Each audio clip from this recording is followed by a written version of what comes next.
We're the Turner Twins, and we've been at the Altitude Centre conducting some twin science before we head out to the Himalaya to study George Mallory's kit and Montaigne's latest innovations. The goal of the day was to find out what our body's tolerance is to altitude sickness and how we cope. Plan of action for this morning, guys, is I'm going to put you through a series of tests up to 6,500 metres to find out what your tolerance to altitude sickness looks like and find out how your bodies cope at altitude. I'm going to break tests into 4 separate elements. Part 1's going to be some health screening, so obviously given the background you boys have had, obviously you've done this before. Yeah. Part 2 is going to be high altitude passive testing, so looking at kind of the camping, the sleeping, the recovery side of things, and to get some baseline data. Phase 3 is actually going to be walking and movement, so actually get you moving uphill and replicating what you're going to be doing out in the pool. And then the final phase is going to be cognitive testing to see how your decision making and how your processing is affected or not affected by altitude. Given twins, we're expecting reasonably similar data at this point. Plan will be is obviously we'll do this testing.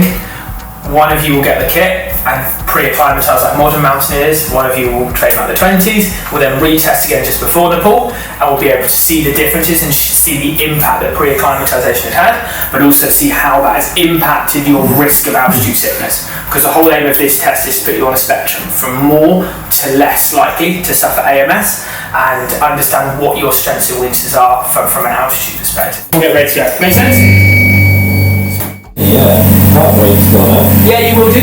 The reason for that is because you're sending 6 or 7% less oxygen around the body in every heartbeat. Yeah, because it's 88% now. Okay? Yeah. Now, your muscles and organs and tissues still need the same amount of oxygen. They still need, say, 100 units. But if you're only sending 88 units round per beat rather than 100 units round per beat, heart rate has to rise to compensate for that, and that's where it comes from. Right then, guys, if you take the masks off for me now, what we're going to do is just time your recovery back up to 95%, and then we're going to be heading next door and actually get you walking and moving. Okay, so we'll see how we take it and bounce back up. So we looked at desaturation, we looked at where it plateaued, and we're now looking at resaturation. Initially feels horrible, you're like really uncomfortable. And then you get used to it quite quickly. It's the point at which I describe when you suddenly realise you've drunk too much and you've had a bit too much and you're like, totally agree. That first step outside, you're like, oh. I'm now not enjoying this. Yes. That's how I felt. I know what tomorrow's going to feel like. You want to head out the doors through and left for me. So what we're going to do is conduct 4 tests here. One at 2,700, so skiing height, which is a baseline. 3.8, so Marengo Wall or Machu Picchu. 5.1, kind of summit push on Kili, up towards the top of Elbrus or towards kind of high camp in Nepal for you guys. And then up at kind of 6.3, 6.4, 6.5, up towards summit height. And we're just going to see what happens and see how the body copes and go from there. Right, so that's 10% incline, 3 k's an hour. And what we're going to do now is I just want to see what happens to the data. We've got it all up on the screen, so we'll see what the scores on the doors are, and we'll see how each of you cope individually. So which one of you kind of feels the altitude more? Yeah, of course. If you have a look up on the screen now, have a look at the differences you start to see. So your blood sats are currently sitting 8% lower than yours are. Exactly the same altitude, exactly the same conditions, but you're seeing even between twins, you're seeing a bit of a difference, which is really interesting. Probably one of the few metrics where you'll actually see a difference between you. There you go now, so looking at that gap's wider now, so it's actually come to about 10%, 9-10%. So it'll be interesting to see if that changes as we go higher. We'll head up to 5,100 metres, and then we'll go again. Again, we're seeing that 10% change, just whilst the body still starts to find its rhythm. It's quite unusual to see big differences between you. Yeah. Like, the whole point in terms of is you're identical, therefore we can compare things. Well, actually at altitude, you're not. You actually see a bit of a difference. But how would that feel? All good? Fairly comfortable? Yeah. Different? Just leave on that because we'll use the same treadmill. Cool. What we're going to do now then is start to look at the cognitive side of things and start to see kind of how the body looks when we actually start to get you to make decisions and actually work. The way this works is the colour association test. So I don't care about what it says, it's the colour it's written in. Okay. So what I mean by that is the answer to that isn't green, the answer to that is red. Is red. Okay.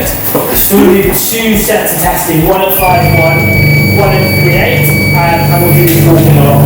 So we're going to do that with the last one at walking, and we're going to see if that changes anything. Sometimes it does, sometimes it doesn't.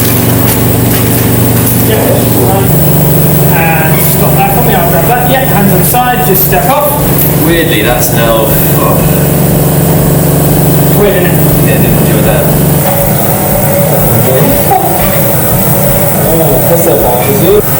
And try and step off. I think it's fairly safe to say when you're outing, one of you can make the decisions. Jesus, that was crap, wasn't it? What's that?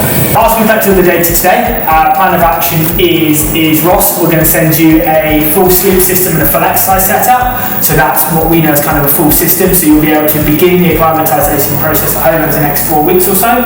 Plan will be is it will get you sleeping in the tent somewhere between kind of 6 and 10 hours a day, and we'll aim for somewhere around kind of 3 to 5 what we know as IHT or IHT sessions a week. We'll provide the training program. You just got to kind of do it, if that makes sense. That will be the height you need to do it at and the session that you need to do.